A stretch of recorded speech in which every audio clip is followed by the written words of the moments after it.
సామాన్య ప్రజలకు కూడా విద్య వైద్యం అందుబాటులో ఉండాలని చెప్పి ప్రభుత్వాలు ప్రతిష్టాత్మకంగా తీసుకుంటున్నారు. ప్రైవేటు దోపిడీలను అరికట్టడానికి కూడా అనేక చర్యలు చేపడుతున్నటువంటి నేపథ్యంలో ఇప్పటికే కొన్ని యాక్షన్స్ కూడా తీసుకోవడానికి కూడా ఉద్యుక్తవుతున్నటువంటి పరిస్థితి గత కొద్ది రోజులుగా కనిపిస్తుంది. అయినప్పటికీ కూడా ప్రైవేటు హాస్పిటళ్లలో ఆగడాలు మిదిమీరిపోతున్నాయన్నటువంటి నేపథ్యం ప్రస్తుతం ఎప్పుడో ఒకసారి ఆ ఉదంతాలు బయటికి వస్తున్నాయి. ప్రస్తుతం హనుమకొండలో కూడా ఒక ప్రైవేట్ ఆసుపత్రిలో మాత్రం అంటే తనకు ఎక్కువ బిల్లులు వేశారు, ఎలాంటి రోగం లేకున్నా కానీ బిల్లులు వేశారు. హైదరాబాద్ లాంటి ప్రాంతాల్లో చూసిన తర్వాత మీకు ఎట్లాంటి ఇబ్బందికరంగా పరిస్థితులు లేవు, అయినప్పటికీ కూడా ఎందుకు ట్రీట్మెంట్ చేశారనేటువంటి ఒక ఆలోచనలు కూడా అక్కడ హైదరాబాద్ హాస్పిటల్లో చెప్పారు. దీని మీద స్పందించినటువంటి సదరు బాధితుడు ఇక్కడ వైద్యాధికారులను సంప్రదించారు. ఒక్కసారి దానికి స్పందించినటువంటి వైద్యాధికారులు కూడా దీనిపై ప్రైవేట్ హాస్పిటల్లో తనిఖీలు చేశారు. వారికి సంబంధించినటువంటి వివరాలు కూడా తెలుసుకోవడానికి ప్రయత్నం చేశారు.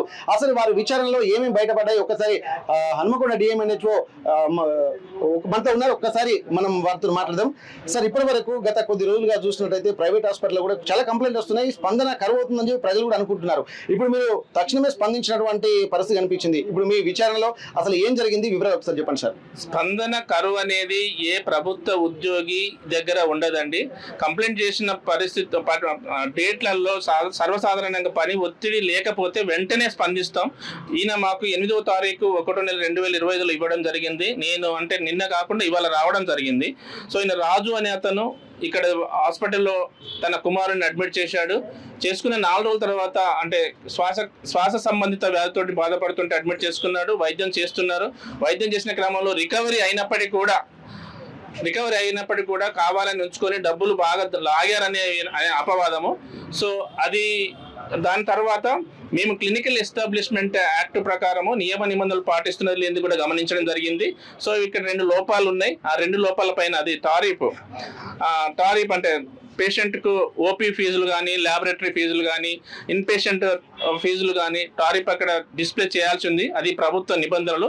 రాష్ట్ర ప్రభుత్వం కూడా ఎప్పటి నుండో చెప్తూ వస్తున్నది. సో అది లేదు. దానికి సంబంధించిన మేము నోటీసులు ఇస్తాము. దీనిపైన మాత్రం మేము కేస్ షెడ్లు స్వాధీనపరుచుకున్న తర్వాత మేము ఎక్స్పర్ట్ కమిటీని వేసి దాంట్లో వచ్చినటువంటి రిజల్ట్ని బట్టి మేము వాళ్ళపైన చర్యలు తీసుకుంటాము. అది ఒకవేళ మేనేజ్మెంట్ది తప్పని తెలిస్తే కనుక రిజిస్ట్రేషన్ క్యాన్సిల్ చేసే అవకాశం ఉంటుంది ఎస్టాబ్లిష్మెంట్ యాక్ట్ ప్రకారము.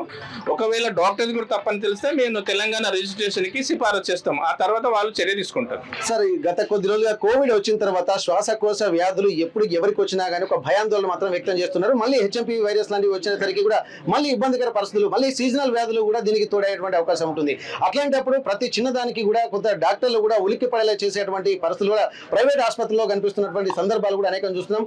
భరించలేనటువంటి వాళ్ళు మాత్రం కొంత ఇబ్బందికర పరిస్థితులు ఉన్నారు. అట్లాంటప్పుడు మీరు ప్రజలకు ఇప్పుడున్నటువంటి వాతావరణ నేపథ్యంలో మీరు ఎలాంటి భరోసా ఇవ్వగలుగుతారు సార్? దయచేసి ప్రజలందరికీ ఒక డిస్ట్రిక్ట్ హెడ్గా చెప్పదలుచుకున్నది ఏంటంటే, ఇప్పుడున్న హెచ్ఎంపీవి వైరస్ ద్వారా ఎటువంటి భయాందోళనకు అవసరం లేదు. ఇది మామూలు ఒక ఫ్లూ లాంటిదే. ఇది సర్వసాధారణంగా ప్రతి వింటర్ సీజన్లో వచ్చేదే.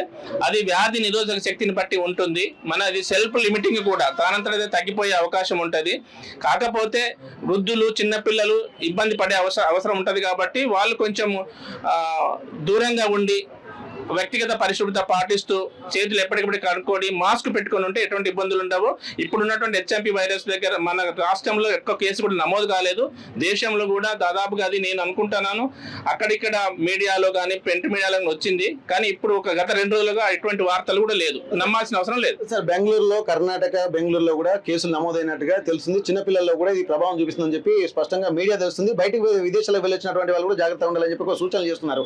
ప్రివెంటివ్ మెజర్స్ లో భాగంగా మీరు అట్లాంటివి ముందస్తు చర్యలు ఏమైనా తీసుకుంటున్నారు? అట్లాంటి ఏర్పాట్లు ఏమన్నా తీసుకున్నారు? వ్యాధి ఒక్కసారి విజృంభిస్తే మేము ముందస్తు చర్యలుగా మా ప్రభుత్వ ఆదేశాల మేరకు తప్పకుండా మేము ఎప్పటికప్పుడు ప్రజలకి అవగాహన కల్పించమని వైద్య సిబ్బందికి చెప్పడం జరిగింది. వాళ్ళు కూడా ప్రతి స్కూల్లో నిన్నగా కంటే మొన్న ప్రతి స్కూల్లో మా వైద్య సిబ్బంది అవగాహన కల్పించడం జరిగింది. అవగాహన అంటే ఫస్ట్ మనకు ILI 2020లో ఏదైతే వచ్చిందో కోవిడ్ ప్రాంతంలో మనం ఏ విధంగా ప్రోటోకాల్ పాటించినామో అదే ప్రోటోకాల్ పాటించమని మేము ప్రజలందరికీ పాంప్లెట్ ద్వారా IEC ద్వారా మేము తెలియపరుస్తున్నాం. కోరుకుంటున్నాం. Thank you sir. అయితే ఇప్పటి వరకు అయితే చూసినట్టయితే గత కొద్ది రోజుల పరిణామాలు కూడా కొంత వాతావరణం ఇబ్బందికరంగా మారినప్పటికీ కూడా కొంత ధైర్యంతో ఉండాల్సినటువంటి సూచనలు కూడా చెప్తున్నారు. ఇక్కడ ప్రైవేట్ హాస్పిటల్లో తనిఖీలు చేసిన తర్వాత ఒకవేళ యాజమాన్యంది తప్పైతే రిజిస్ట్రేషన్ క్యాన్సిల్ చేస్తామంటున్నారు. దానికి చర్యలు అంటే ఎవరైతే బాధితున్నారో దానికి సంబంధించిన చర్యలు కూడా ఉంటాయని చెప్పి దీనికి ఒక ఎక్స్పర్ట్ కమిటీ కూడా వేస్తామని చెప్పి అంటున్నారు. ప్రస్తుతానికి రాజు ఎవరైతే బాధితుడు ఉన్నాడో, కంప్లైంట్ దారు ఎవరైతే ఉన్నారో తను మనతో ఉన్నారో, అసలు ఏం జరిగింది ఒకసారి వివరంగా వారిని తెలుసుకుందాం. అసలు ఏం జరిగింది అసలు డాక్టర్ గారు మన డిఎంఎన్హెచ్ఓ గారు కొంత వివరంగా చెప్పారు. ఇంకా మేము వివరంగా చెప్పండి ఒకసారి. జ్వరం వచ్చిందని హాస్పిటల్కి వచ్చినాం. ఎక్కడ మీ ప్రాపర్ ఇక్కడ భీమారం హాస్పిటల్కి వచ్చిన తర్వాత ఏం చేసింది, తెల్లారి స్కానింగ్ పంపించిండు. స్కానింగ్ పంపించిన తర్వాత ఈయనకు కొద్దిగా ఇన్ఫెక్షన్ ఉన్నది, లంగ్స్ లో జ్వరం ఉన్నది, ఈయనకు ఆక్సిజన్ పెట్టాలన్నారు. సరే పెట్టండి సార్ అన్న. ఆక్సిజన్ తర్వాత మళ్ళీ ముక్కుల పైప్ వేసి నంజు తీయాలన్నాడు. ఆ మేడం పిలిపాలంటే పిలిపిస్తారన్న. తర్వాత అయిపోయింది. తర్వాత సాయంత్రం పిలిచిండు, వెంటిలేటర్ పెట్టి అవసరం ఉంటుంది 2 రోజుల తర్వాత అన్నాడు. మళ్ళీ హాఫ్ అన్ అవర్కే పిలిచి మరి వెంటిలేటర్ పెట్టాలి, 50-50 ఛాయిస్ ఉన్నది మీ అబ్బాయికి మరి అని చెప్పి నన్ను బెదిరించి నానా ఇబ్బందులు పెట్టిండు. నేను బాధకు తట్టుకోలేక నేనేం చేసిన, సరే పెట్టండి సార్ అన్న. పెట్టిన తర్వాత తెల్లారి మంచిగానే ఉన్నాడు, 5% అన్నాడు. మళ్ళీ తెల్లారి 20% అన్నాడు.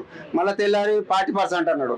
మళ్ళీ 5వ రోజు మొత్తం మళ్ళీ సీరియస్ అయిండు, ఈయనకు తగ్గుతలేదు, ఇంకా 2-3 రోజులు పడుతుంది అన్నాడు. 2-3 రోజులు 7 రోజులు అయింది. 7 రోజుల తర్వాత మళ్ళీ ఏం చేసిండు, మళ్ళీ డాక్టర్ని పిలిపియాలి, మళ్ళీ ముక్కుల పైప్ వేసి నాకు నంజు తీయాలి. తీసిన తర్వాత మళ్ళీ అవసరం అనుకుంటే గొంతుల పైప్ వేసి నీకు వెంటిలేటర్ పెట్టాలి. అప్పటికి వెంటిలేటర్ 7వ రోజు నడుస్తుంది, మాట్లాడకుండా నోట్లకి వెళ్ళి పెట్టింది వెంటిలేటర్. యాక్టివ్గా ఉన్నాడు పేషెంట్, యాక్టివ్గా ఉన్నాడు, మంచి తెలివితోడు ఉన్నాడు, సైగ చేస్తాడు. నాకేమైంది ఎందుకు పెట్టిల్లి అని, వెంటిలేటర్ పై ఎందుకు పెట్టిల్లంటే ఏం కాలేదు ఉండు అట్లా అబ్జర్వేషన్ కొరకు పెట్టిండు. ఏఐసీలో పెట్టిన కూడా ఏసీ కరెక్ట్ వేయలేదు. స్పెషలిస్ట్ డాక్టర్ లేరు, ఇలా చెస్ట్ సంబంధించిన డాక్టర్ లేరు. ఒక మేడం వచ్చింది, ఆ మేడం ఒక రోజు పిలిచిండు, 2వ రోజు పిలిచిండు, 3వ రోజు లేదు, ఎవరు లేరు. ఇక 7 రోజులు అవుతుంది, డాక్టర్ పిలిచిండు. మరి ఏం సంగతి, మళ్ళీ క్రిటికల్ ఉన్నాడు పొజిషన్ 50%. మరి భక్తుడు తెలియదు. మీరు మరి ఏం చేయాలి, గొంతుల పైప్ ఏం చేయాలంటే సార్ అని చెప్పి భయం వేసి మేము ఇక్కడ ఉండం సార్, మాకు అవసరం లేదు, ఇప్పటికీ 1 రోజులు అవుతుంది, మాకు నమ్మకం లేదు సార్ మీద అని చెప్పి మాకు డిశ్చార్జ్ చేయమని 2 గంటలకు చెప్తే రాత్రి 12 గంటలకు వరకు కూడా చేయలేదు సార్. డబ్బులు కట్టినాకనే మా పిల్లగానికి మాకు ఇచ్చిండు. ఎంత కట్టారు డబ్బులు? 4,30,000 వారం రోజులకి కట్టిన తర్వాత మేము అంబులెన్స్ తీసుకొని ఏఐజీ హాస్పిటల్ పోయినాం సార్. పేరుకు 4 అయింది. అక్కడ చూసిన డాక్టర్ ఎందుకు వెంటిలేటర్ ఎందుకు పెట్టిళ్ళు, అవసరం లేదు కదా అని చెప్పి 2 గంటలకే వెంటిలేటర్ తీసేసి నార్మల్గా అబ్జర్వేషన్లో పెట్టి మధ్యాహ్నం వరకు ఫుడ్ కూడా పెట్టిండు సార్. 2 రోజులు ఉంచుకొని డిశ్చార్జ్ చేసి పంపిండు. ఓకే, అక్కడికి వెళ్ళిన తర్వాత మీకు క్లియర్ అయిపోయింది, అక్కడ ఏం లేదని చెప్పి వాళ్ళు చెప్పారు. ఓకే, ఇప్పుడు దాదాపు బాధితుడు ఎవరైతే పేషెంట్ ఉన్నారో తను ఏమవుతారు మీకు? నా కొడుకు ఏజ్ ఎంత? 32.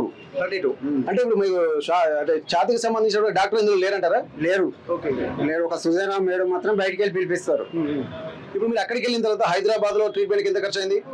అక్కడ 1 చిల్లర అయింది, ఇక్కడ 4,29,000 చిల్లర అయింది.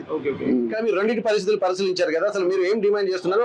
ఫిర్యాదు మన అధికారులకు ఏం చెప్పారు? మాకు న్యాయం కావాలి సార్, మాకు తిరిగి మా డబ్బులు మాకు ఇప్పియాలి అంతే. మమ్మల్ని నానా ఇబ్బందులు పెట్టి టెన్షన్ పెట్టి మా ఫ్యామిలీ మొత్తం 4 రోజులు ఇక్కడనే ఉన్నారు సార్. ఓకే, మీరు ఏం చేస్తారు? నేను ఓంగాడు సార్, ఓంగాడు. నన్ను 3 డాక్టర్లు నానా ఇబ్బందులు టార్చర్ పెట్టి గంటకు ఒకసారి పిలిచినారు, నరకం చూపించినాను. రోజుకు గంటకొక మాట పూటకొక మాట చెప్పి కౌన్సిలింగ్ ఇచ్చి టెన్షన్ పెట్టి ఇబ్బందులు పెట్టి నా దగ్గర పైసలు వసూలు చేయడానికి అంత ఇబ్బందులు పెట్టింది సార్ వాళ్ళు. మీరు ఎంత చదువుకున్నారు? మేము ఎస్ఎస్సి సార్. మేము ఓకే.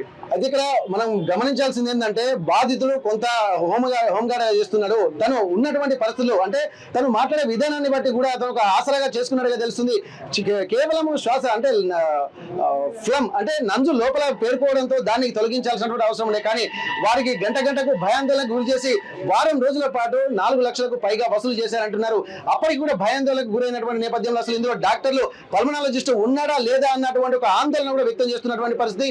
అట్లాంటి సందర్భంలో వారం రోజులైనా కానీ వీళ్ళు భయాన్ని క్రియేట్ చేస్తున్నారు తప్ప రోగం తగ్గట్లేదు అన్నటువంటి ఒక సూచనలతోటి బంధువుల సూచనలతోటి హైదరాబాద్ తీసుకెళ్లారు.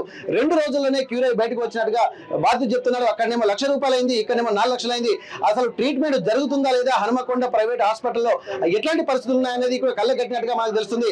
అయితే ఇక్కడ వాళ్ళ యొక్క ఆలోచన విధానాన్ని కూడా ఆసరాగా చేసుకుని భయాందోళనకు గురి చేయడానికి కూడా చాలా తీవ్రంగా పరిగణించాల్సినటువంటి అవసరం అయితే కనిపిస్తుంది. ఏది ఏమైనప్పటికీ కూడా వైద్యాధికారులకు ఫిర్యాదు చేశారు. వెంటనే స్పందించినటువంటి వైద్యాధికారులు కూడా వచ్చి తనిఖీలు కూడా చేశారు.